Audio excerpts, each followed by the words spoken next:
So binary search happens to be very simple, but more often sometimes tiny little things are overlooked by most of us.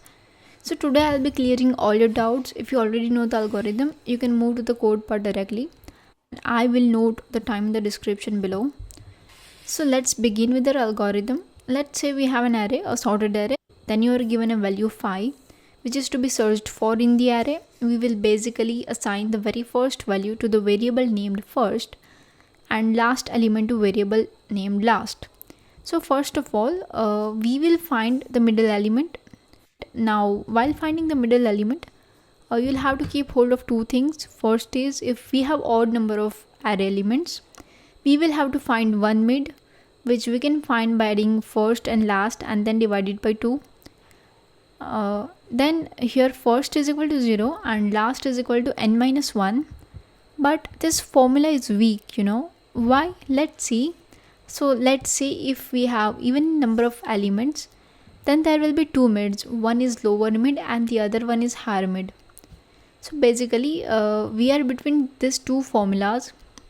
The first one, for odd elements, the first one gives us the mid perfectly, but in some cases the first one fails. To look at where it fails, let's take two examples in which we will calculate mid with first two formulas each. So you can see in A, both the formulas gives the lower mid or mid in this case correctly, while in B, first formula does not give the lower mid correctly, whereas the second one gives the correct lower mid. So that is why the second formula is more reliable than the first one.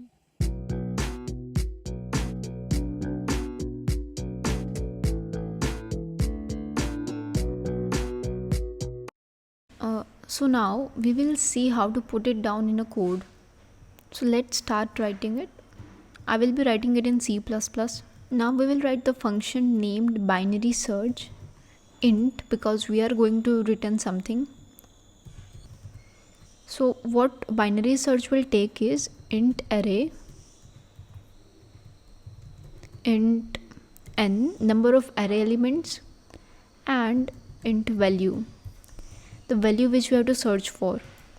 So let us start by taking three variables, that is first, last and mid. Now let me show you something. So here I have a diagram. This is an array with 7 elements. 0, 1, 2, 3, 4, 5, 6 are index numbers. So we will take a variable first. I'm denoting it with f here. So we will allot this f to 0, last to 6. So first to 0, last to n minus 1, and then we'll find the middle element. So first should be equal to 0. So last will be equal to n minus 1. Let mid be as it is. Now we will run a loop, while loop, or you can go for if else condition also. Now what condition will be there in while? While last is greater than or equal to first. Why? Let's see. So last is 6, okay. Why last has to be greater than equal to first? Because for example, let's say if we have an array which has only one element, so 0 is first and 0 is last, so they can be equal, okay. Now while searching, we will come at a point where we have only one array element left, so at that time last will be equal to first. So that's the reason why we are writing this equal. So in the while loop, what we'll do is we will write the conditions. If value is equal to, or we are comparing the value, array of mid is, okay, one more thing we're left writing with this mid. What will be mid? Mid will be equal to, we are using the formula first plus last minus first divided by 2. So this will be our mid, okay, every time. We cannot write it out of our loop because every time it will calculate mid. We want different numbers for first and last, okay. So a value, if value is equal to ARR of mid. So let's say in the first case we have the mid which is equal to 3. 6 plus 0 divided by 2 will be equal to 3. So middle is 3. The fourth element we got mid. Okay, so ARR of mid means 4 and only mid is equal to 3. So that's how we analyze things.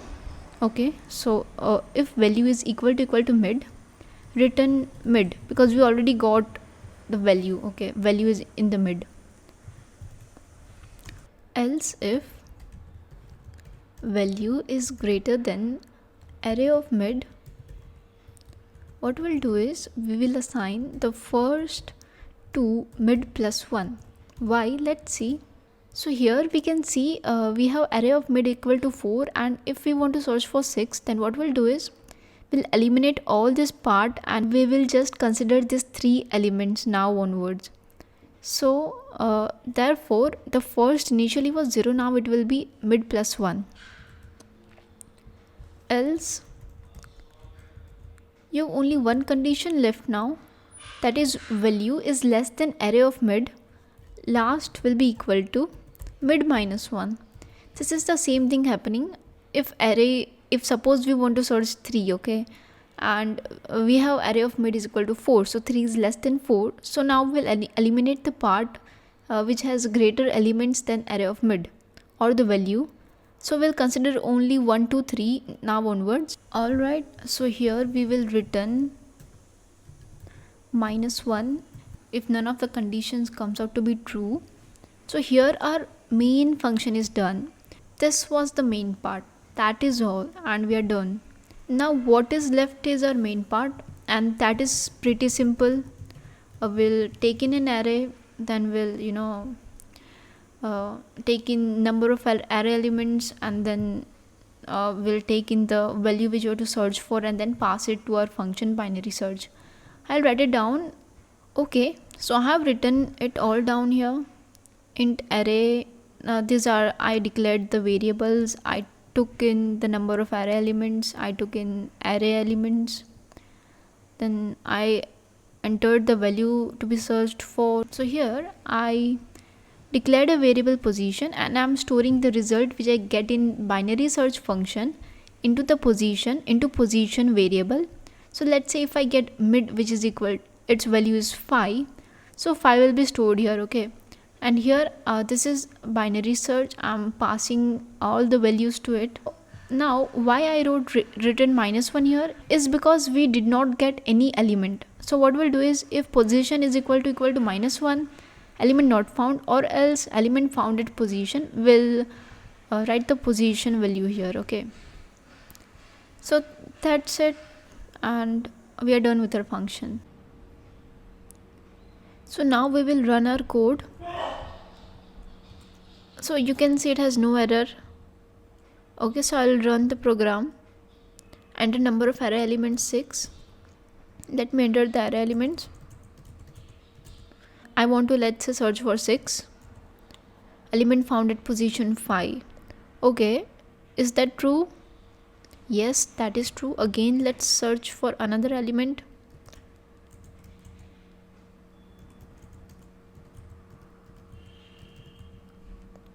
Let's search for 78. It again got found at position 4. Okay,